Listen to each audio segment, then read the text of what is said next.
તમે મને ભૂલી જાઓ એ નથી મોનાતું. અને તમારી લાઈફમાં એવો કોઈ ટર્નિંગ પોઈન્ટ હશે કે જે આપણે તમારી કાર કલેક્શનમાં કઈ કઈ કાર છે? કાર કલેક્શન BMW 520D એ લગભગ ખાસું ફેરવી. હો દિલથી કર્યો પ્રેમ એનો કર્યો ના વિચાર. રાહુલભાઈ, આપણે વારાઈ માતાનું મંદિર છે ને ત્યાં ઊભો છું. ઓકે, તો ગમે તેમ ખાલી મારું નામ દેજો એટલે બતાવી દેશે. એટલે સીધા અંદર જમણી બાજુ. તો મિત્રો કેમ છો? મજામાં? તો મજામાં જ છો. તો આપણે નવા બ્લોગની શરૂઆત કરી નાખી છે રસ્તા વચ્ચે. તો મિત્રો આજે આપણે જવાના છે ગુજરાતમાં બહુ મોટું નામ કમાયું છે એવા રાહુલભાઈ રાવળના ઘરે, અને તેમની સાથે મુલાકાત કરીએ અને તમને પણ મુલાકાત કરાવીએ. તો ચલો મિત્રો આ વિડીયોમાં બને રહેજો, કેમ કે બહુ મજા આવશે આ વિડીયો જોવાની.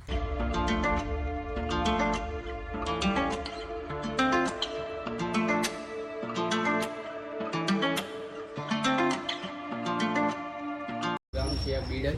તો મિત્રો તમે જોઈ શકો છો અને આપણે જઈએ છીએ રાહુલભાઈના ઘરે. તો ચલો મિત્રો તમને પણ મુલાકાત કરાવીએ. રાહુલભાઈ, આપણે વારાઈ માતાનું મંદિર છે ને ત્યાં ઊભો છું. ઓકે, તો ગમે તેમ ખાલી મારું નામ દેજો એટલે બતાવી દેશે. એટલે સીધા અંદર જમણી બાજુ. જરૂર પડે ત્યારે લેવા આવે. હા, વાંધો નહીં, વાંધો નહીં. ચાલો. હા.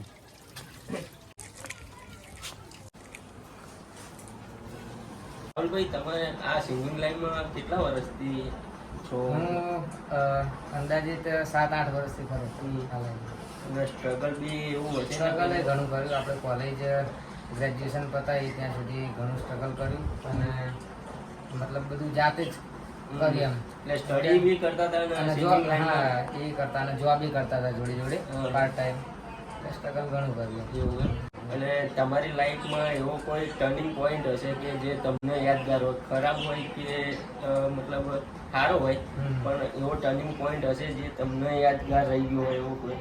ટર્નિંગ પોઈન્ટ એટલે આપણે પહેલું ગીત નાખ્યું હતું અધૂરો પ્રેમ સરસ્વતી સ્ટુડિયોમાં, અને બીજું ગીત નાખ્યું હતું. પછી પહેલું ગીત આપણે 1.25 લાખ ખર્ચો કર્યો. મારા એક મિત્ર હતા એ ગામના, તે પટેલ પાર્ક કરે, અને અમે બંને સાથે ચાલુ કર્યું પાર્ટનરશીપમાં આ રીતે. તો એ ગીત નાખ્યું, પછી થોડુંક મોરલ ડાઉન થયું, કારણ કે શું 1 લાખ 2 લાખ વ્યૂ આવે એટલે કંઈ ના કહેવાય.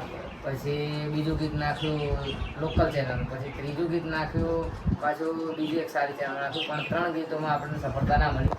ચોથું ગીત આપણે રાઘવ ડિજિટલમાં નાખ્યું, યાદ તારી, 1.25 લાખની આસપાસ ખર્ચો કરીને વિડીયો બનાવી. તો એમાં આપણને સક્સેસ મળી જાય એમ મળી. એમાં ત્યાંથી આપણો ટર્નિંગ પોઈન્ટ સારો થયો, પણ ત્યાં પણ આપણું કદાચ નસીબ ખરાબ હતું કે આપણું ગીત હિટ થયું અને પાછો કોરોના આવ્યો. એવું કંઈક યાદ કરું કે કેટલા વ્યુઅર્સ મળ્યા હતા 24 કલાકમાં કે 48 કલાકમાં? એવું કંઈ? વન ડે 1 મિલિયન હતા. One day 1 million. એ દિવસથી તમારું સક્સેસનું પગથિયું ચાલુ થઈ ગયું. અત્યારે તો લાઈવ પ્રોગ્રામ બી કરતા હશો, લાઈવ પ્રોગ્રામ બી કરતા હશો, બરાબર? લાઈવ પ્રોગ્રામ લાવડી છે. અત્યારે તો તમારી પોતાની બી ચેનલ હશે, પોતાની યુટ્યુબ ચેનલ આપણા, એમાં વિડીયો બી તમે આલ્બમ સોંગ બી નાખતા છો. અત્યારે લગભગ એમાં વ્યૂઝ કેટલા આવતા છે મિનિમમ? એમાં આપણે જોવા જઈએ તો મારા 2 મિલિયન સોંગ પહોંચેલા છે, 1 મિલિયન સોંગ પહોંચેલું છે. પછી 5 હમણાં નાખ્યું હતું 3-4 મહિના પહેલા, એ 5-5.5 લાખ પહોંચેલું છે. એટલે તો પબ્લિક ઉપર ડિપેન્ડ છે. હા, એ પબ્લિકમાં શું ગમે છે. હા, એ તો વાત સાચી છે. અને તમારું હિટ સોંગ જે અત્યારે તમે આલ્બમ તો બધા સારા જ બનાવેલો છો, કે મેં રિવ્યૂ કરે તમારા આલ્બમ સોંગ, પણ તમને ગમતું હોય અને તમારું જે વાયરલ સોંગ હોય જે ખૂબ વાયરલ થઈ ગયું હોય બધા આલ્બમ સોંગ કરતા પણ, એવું કોઈ સોંગ કરું? હા, એવું રાઘવ ડિજિટલમાં ચોથું સોંગ આપણે નાખ્યું હતું, યાદ તારે હવે ઘડે ઘડે. એ લગભગ 18-20 મિલિયનની આસપાસ છે.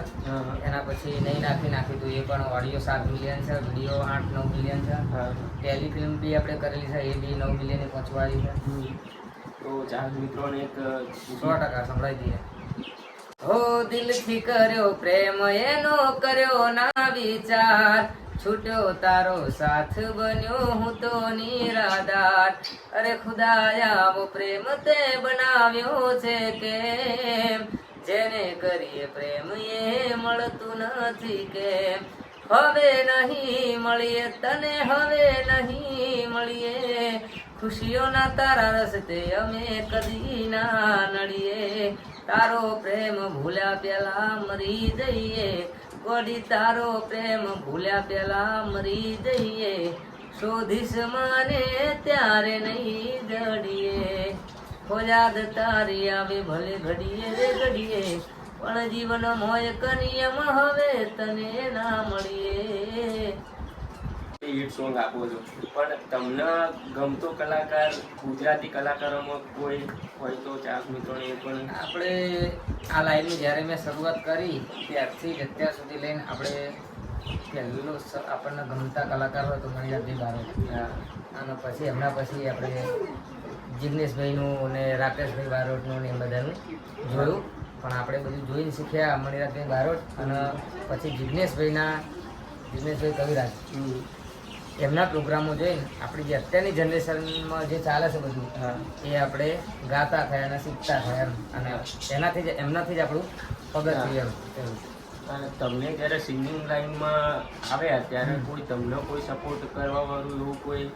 સપોર્ટમાં તો કેવું કે આપણે ભણવાનું ચાલુ હતું, પાર્ટ ટાઈમ જોબે ચાલુ, અને આપણને પહેલેથી શું કે માણસને ખબર પડી જાય કે આપણને શું ગમે છે એમ, એ દિશામાં આપણે આગળ વધીએ ને તો આપણે સક્સેસ મેળવીએ એમ. પણ એ વખતે એવી કોઈ ખબર નથી આપણે, તો ભણવાનું ચાલુ, પાર્ટ ટાઈમ જોબે ચાલુ, અને નક્કી એવું હતું કે આપણે ભણીને પ્રોફેસર કે એવું ટીચરની જોબ લઈ લીધું. પણ પછી સમય સંજોગને એવું કરવું, પછી આપણે બીએસસી કરતા, ત્યાંથી બીએસસી 2 વર્ષ કરીને ડ્રોપ કર્યું ને પછી ખબર પડી કે આપણને સંગીત વધારે પ્રિય છે, તો આપણે ત્યાંથી ચાલુ કર્યું.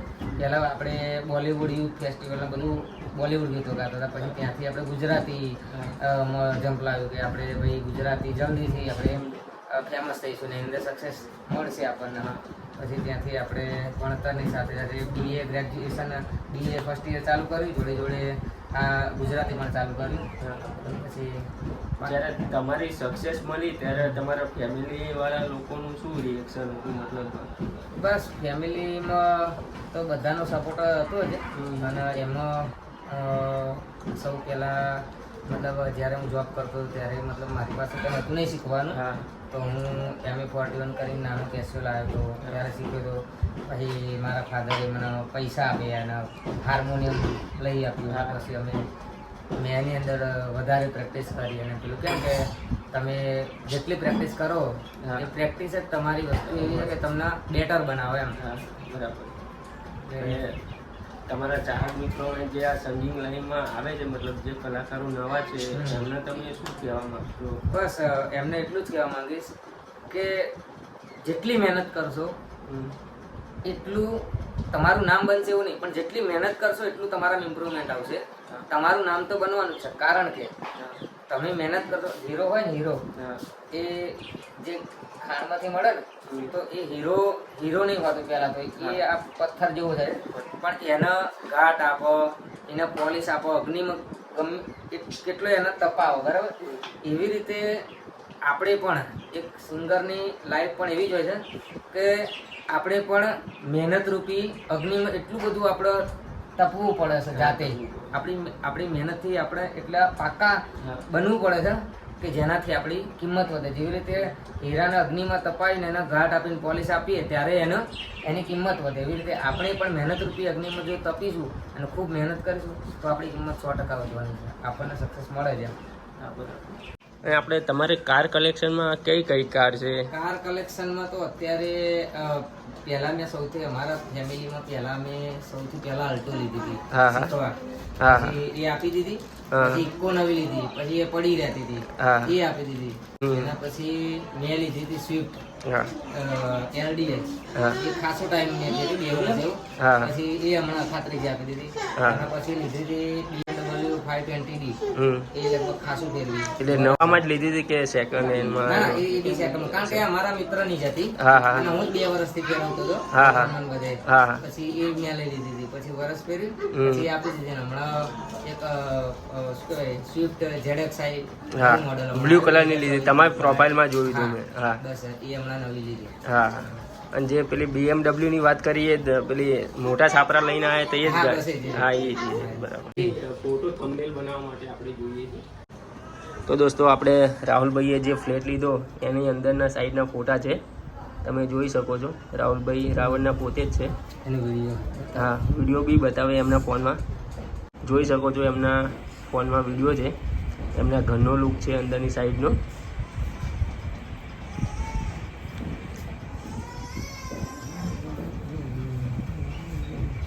એમને લગભગ એક વિડીયો 8 મિલિયન પહોંચ્યો હતો, એના 150K સબસ્ક્રાઈબર તો એક જ વિડીયોમાં આવ્યા હતા. હા તો રાહુલભાઈ જે તમારું ફેવરેટ ગીત હોય એ તમે આપણે ચાહક મિત્રોને 100%.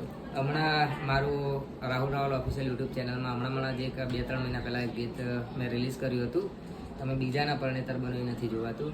તો એ જ સોંગ મારા ચાહક મિત્રોને ખૂબ જ ગમ્યું હતું. અને અમને ગમે તો એ અમે કંઈ ગણતા જ નહીં, પણ અમારા ચાહક મિત્રોને જે ગમે એ જ અમારા માટે બેસ્ટ છે. કારણ કે અમારા ચાહક મિત્રો છે તો અમે છીએ, બાકી અમારી કોઈ કિંમત છે નહીં, બરાબર. એટલે એ છે તો એ જ અમને 0માંથી હીરો બનાવે છે, બરાબર. તો એમના માટે અને એમને ગમતું જ ગીત ગાવું ત્યારે